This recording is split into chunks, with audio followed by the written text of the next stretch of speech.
प्यारे दोस्तों, क्या आपने हमारे इस चैनल को सब्सक्राइब कर लिया है? तो बेल के आइकन को प्रेस करना मत। घोड़ी कभी दाना लेने के लिए बाहर जा रही थी, तभी उसी को एक आवाज़ सुनाई दी, बचाओ बचाओ, मेरी मदद करो। ये आवाज़ एक बूढ़ी चिड़िया की थी जो एक जाल में फंसी हुई थी। तुम हो? अरे ये तो बहुत अच्छी बात है। तुम्हें याद है जब मैंने एक चील का अंडा खा लिया था, तब तूने सारी चिड़ियाओं को बुलाकर मुझे जंगल से भगा दिया था। अब तुम मरो यहाँ पर। यह कहकर गौरी कभी वहाँ से चली गई और काफ़ी देर के बाद वहाँ से एक टोनी चिड़िया गुजरी। बूढ़ी चिड़िया की आवाज़ सुनकर टोनी चिड़िया बूढ़ी चिड़िया के पास गई और जाल निकालकर उस चिड़िया को आज़ाद कर दिया। बेटा, मेरे पास बहुत दौलत है, इसलिए मेरे रिश्तेदार मुझे मारकर मेरी दौलत पर कब्जा करना चाहते हैं। बेटा, तुम मुझे एक नेक चिड़िया लग रही हो। चलो मैं तुम्हें आज अपनी सारी दौलत दे दूँ, जिससे तुम गरीब और दुखी परिंदों की मदद करना। बूढ़ी चिड़िया अपनी सारी दौलत टोनी चिड़िया को दे देती है। टोनी ये सब बात सारे पक्षियों को बता देती है, जिससे उसके पास जंगल से गरीब पक्षी आने लगते हैं।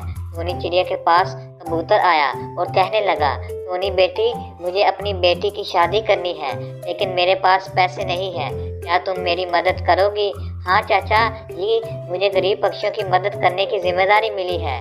ये लो पैसे और अपनी बेटी की धूमधाम से शादी करो। ये बात जब गौरी चिड़िया को पता चली तो वो टोनी चिड़िया के पास गई और कहने लगी, टोनी चिड़िया, मैं तुम्हारा शुक्रिया अदा करने आई हूँ। तुम मेरा सारा पैसा उस टोनी चिड़िया से ले आई हो। लाओ, मेरे सारे पैसे मुझे वापस कर दो। तुम्हारे पैसे? इतने पैसे कहाँ से आए?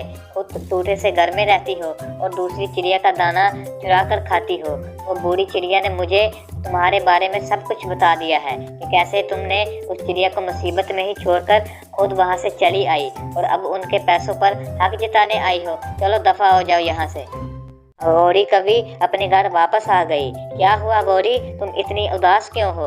कालू जी, वो चिड़िया अपना सारा पैसा गरीब और पक्षियों की मदद के लिए टोनी को दे गई। अगर टोनी का खुद का पैसा होता तो वो ऐसे ना लुटाती।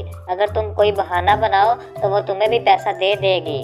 तुम उसके पास जाओ, तब तक मैं तुम्हारे लिए खाना बनाता हूँ। गौरी कभी फिर से टोनी चिड़िया के पास गई और कहा, टोनी चिड़िया, मेरी मदद करो। मेरे पति का एक्सीडेंट हो गया है, ऑपरेशन के लिए बहुत सा पैसा लग रहा है। तभी वहाँ पर कबूतर आ गया और कहा, अरे गौरी बहन, तुम यहाँ क्या कर रही हो? कालू के पास जाओ, उसका एक्सीडेंट हो गया है और उसके जिस्म से काफ़ी खून निकल रहा है। गौरी कौवे का एक्सीडेंट का बहाना बनाकर टोनी चिड़िया के पास गई थी, लेकिन तब तक उसका सच में एक्सीडेंट हो गया था। गौरी कौवे को हॉस्पिटल ले गई। टोनी ने जितने भी पैसे दिए थे सब उसके इलाज में लग गए। कुछ दिनों बाद कौवा ठीक हो गया।